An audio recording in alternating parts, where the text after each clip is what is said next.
چاروں اماموں کی پیدائش اور وفات کا سال بتا دیں. اے لو جی اے سوال جی ادھر چکے کرنا ہے, میں بتا دوں کیا نکالیں گے وہ. اس طرح کی اس تو بعد ہے تو دس دیں گے کہ ماں پیو دے نام دسو, نکاح کنے پڑھایا سی, او کرنا کہ جے دے چوں او کڈو. السلام علیکم ورحمۃ اللہ وبرکاتہ. انجینئر صاحب کی اہل حدیث مولانا کے ساتھ ڈیبیٹ, اور چہلم اکیڈمی میں ڈیبیٹ مولانا نے معافی مانگ لی. تو یہ ویڈیو جو ہے اہل حدیث مولانا کے ساتھ ڈیبیٹ کا معاملہ ہے, اور اس ویڈیو میں آپ کو پتہ چلے گا کہ اہل حدیث اور جو انجینئر محمد علی مرزا کا جو بیان ہے اس سے کیا سامنے آتا ہے. جو بھی اہل حدیث کے مولانا بولنا چاہتے ہیں اور انجینئر محمد علی مرزا بتانا چاہتے ہیں, تو یہ ساری چیزیں جو ہیں ایک دوسرے کے پیچھے جو لوگ لگے ہوئے ہیں اور اسلام کو اتنا گھما دیا ہے لوگوں نے کہ اتنے لوگ جو ہے ایک دوسرے کے پیچھے لگ چکے ہیں. تو اللہ ہم سب کو یہ سب چیزوں سے بچائے, آمین ثم آمین.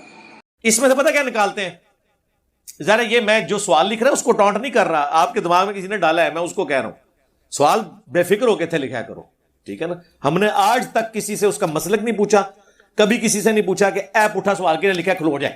ہاں یہ ہو سکتا ہے اردو سمجھنا ہے تو میں کہوں یار یہ مجھے نہیں سمجھ آ رہی, آپ بتائیں کیا لکھا ہے.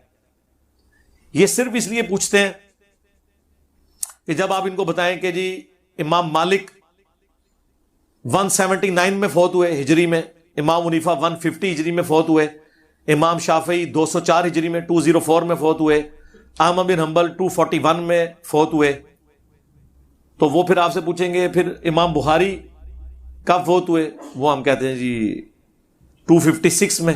پیدا کب ہوئے 194 میں. پھر وہ کہیں گے دیکھیں جی امام ابو حنیفہ تو 150 ہجری میں فوت ہوئے, امام حنیفہ کے مرنے کے 44 سال کے بعد امام بخاری پیدا ہوئے ہیں. اب آپ امام بخاری کی بات مانیں یا امام حنیفہ کی, اے بھی چکڑ دے جے, رکو ذرا صبر کرو. آپ نہ امام بخاری کی بات مانیں نہ امام حنیفہ کی, بات اس کی مانیں جس کی قبر مدینے میں صلی اللہ علیہ وآلہ وسلم. اگر امام حنیفہ کوئی کتاب لکھ کے امت کے حوالے کر گئے ہوتے نا حدیث کی تو جھگڑا ختم ہو جاتا.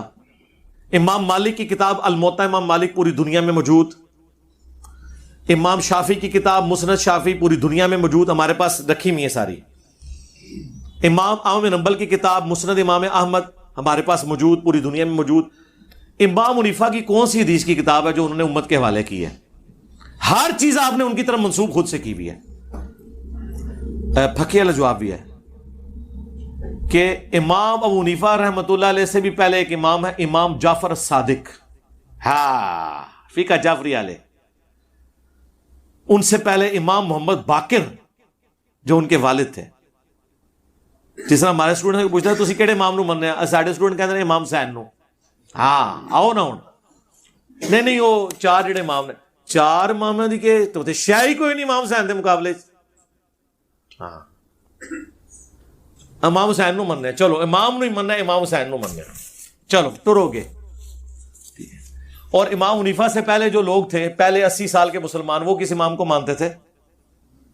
اور امام حنیفہ خود کس امام کو مانتے تھے؟ نبی علیہ السلام. 197 مسئلہ میں نے تفصیل اس کے اوپر ریکارڈ کروا دیا. باقی سانسون دسنے والا کچھ نہیں ہونا. وہ اگلے دن جی بخاری کا نام بتائیں جی کیا ہے جی, اور نے کہا جی صحیح البخاری, نہیں ہے الجامع الصحیح ہے. چلو جی اے بھی ہو گیا. اس طرح کہنے نال رفع الیدین دی حدیثاں ختم ہو گیا بخاری چوں, یا وہ ضعیف ہو گیا. اس سے پتہ کیا کرتے ہیں, اس کو کہتے ہیں پرابلم اینڈ.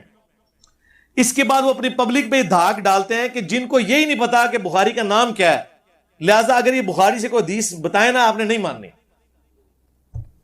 یہ ہوتی ہے وجہ. اس طریقے سے اگر کھلواڑ کرنا شروع کیا نا آپ لوگوں نے, یقین کریں میری یادداشت بھی آپ لوگوں سے زیادہ ہے اللہ کے فضل سے, میں نے کتابیں بھی آپ لوگوں سے زیادہ پڑھی ہوئی ہیں.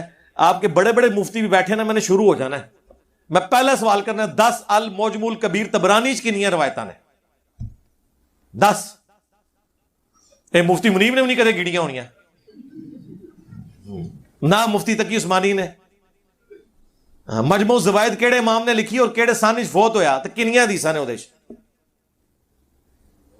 اور وہ اس کو جب جواب نہ آئے تو میں یہ کہوں گا تجھے پتہ ہی کچھ نہیں ہے.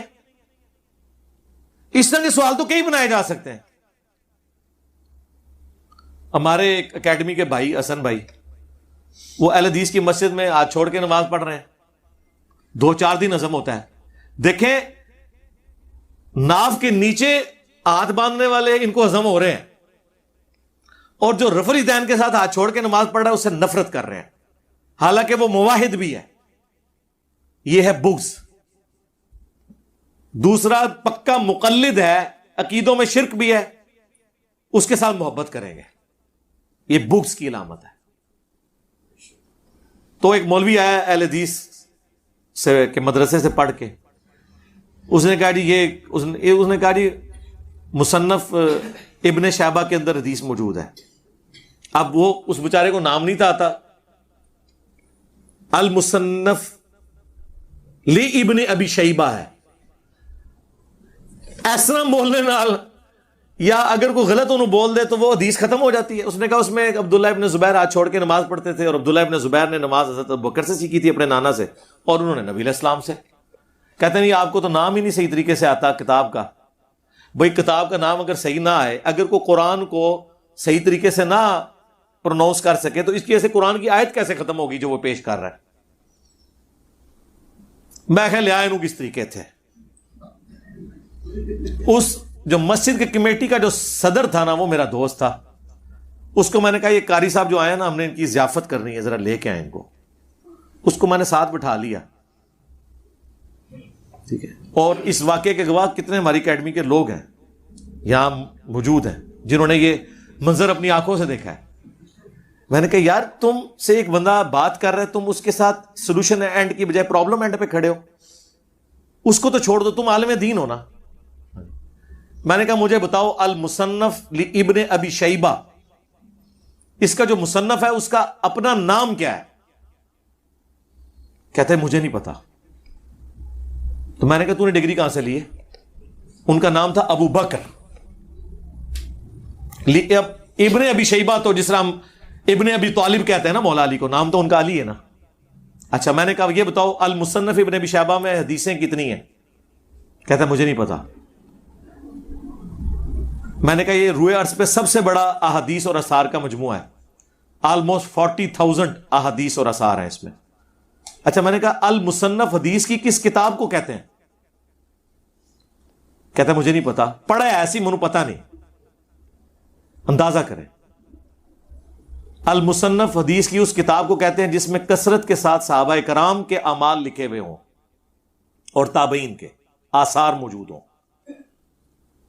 جس طرح المستدرک حدیث کی اس کتاب کو کہتے ہیں جس میں چھوٹی ہوئی حدیثیں بیان ہوں, جیسے المستدرک للحاکم علی الصحیحین, بخاری اور مسلم کے راویوں سے جو حدیثیں امام بخاری اور امام مسلم نے نہیں لی اور وہ موجود تھی, وہ امام حاکم نشاپوری نے جمع کی. تو ایسی حدیث کی کتاب کو کہتے ہیں المستدرک. جز حدیث کی اس کتاب کو کہتے ہیں جس میں ایک ٹاپک ڈسکس ہو, جس طرح جز رفع الیدین امام بخاری کی کتاب, جز القراء امام بخاری کی کتاب, جز القراء امام بیہقی کی کتاب. موجم حدیث کی اس کتاب کو کہتے ہیں جس میں استادوں کے حروف تہجی کے اعتبار سے ایک محدث ترتیب سے حدیثیں جمع کرتا ہے. طبرانی کی 3 موجم ہے نا, الموجم الکبیر, صغیر, اوسط. مسند حدیث کی اس کتاب کو کہتے ہیں جس میں صحابہ کے ناموں کے اگینسٹ چیپٹر بنا کے حدیثیں جمع کی جائیں. احکامات کے چیپٹرز نہ ہو کہ یہ نماز کی حدیثیں ہیں, یہ روزے کی ہیں, نہیں, صرف صحابہ کے نام. حضرت ابوبکر کی مسند, حضرت ابوبکر صدیق رضی اللہ تعالیٰ کی ساری حدیثیں, چاہے انہوں نے کسی ٹاپک پہ بھی بیان کی تھی نا, وہ جمع ہو گئی. پھر حضرت عمر کے اوپر چیپٹر, انہوں نے جتنی حدیثیں بیان کی وہ جمع ہو گئی. حضرت عثمان, حضرت علی. اس حدیث کی کتاب کو کہتے ہیں مسند. ہوں نہ انہوں اچھا میں کہ 10 امام ابن ابی شیبہ جو تھے ان کے لائق ترین شاگردوں میں سے کسی ایک کا نام بتاؤ. امام بخاری امام مسلم کے استاد ہیں, اے بھی نہیں سی انہوں پتا. میں نے کہا تمہارا علمی لیول یہ ہے اور تم سٹوڈنٹس کو اس طریقے سے تنگ کرتے ہو یار. خیر اس نے معذرت کر لی کہ جی مجھ سے غلطی ہوئی ہے. یہ صرف اپنا علمی روب جھاڑنے کے لیے اس طرح کی باتیں کرتا ہے. یہ جو آپ کو بھی کہتے ہیں نا آج ہی ہمارے مفتی صاحب کے ساتھ مناظرہ کر لیں, ہمارے مولانا صاحب کے میں آپ کو وہاں جمعہ پڑھیں گے نا, آپ کی میں بات کراؤں گا اور بات اے کر دے گے. پہلے تھے وہ ایک مسئلہ ہوتا تھا نا, اگر بیچارے کسی نے داڑھی نہیں رکھی نا تو اس کو کہتا ہے تو داڑھی نہیں رکھی. بھائی داڑھی کسی نے رکھی بھی ہے نہیں رکھی, اس کا دین کے مسئلے کے ساتھ کیا تعلق ہے؟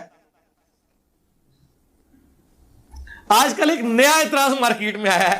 ہمارے ایک لائف سٹوری میں ایک بھائی نے کہا ہے میں نے وہ 3 طلاق کا مسئلہ ڈسکس ہوا, کہنا تیرا تو بیاہ ہی نہیں ہوا, تو یہ مسئلہ کیوں پوچھ رہے ہیں؟ وہ اختلاف ڈسکس کرنے گیا کہ 3 طلاقیں اکٹھی ہوتی ہیں نہیں ہوتی ہیں. ایک نوی شے میں کہ یار دیکھو کتے کتے انہوں نے کوئی خیال کرنا. حالانکہ طلاق کے مسائل شادی سے پہلے سیکھنے ہوں گے, بعد میں سیکھنے کا تو فائدہ نہیں, کیونکہ یہ دے کے تو فتوے لے رہے ہوتے ہیں آ کے. اور جی منڈا ذرا غصے ہی سی, بس سمجھ نہیں لگی انہوں. یہی منڈے نو پہلے پتا ہوئے بھئی نکاح طلاق کے مسائل شادی سے پہلے پتا ہونے چاہیے, تب فائدہ ہے.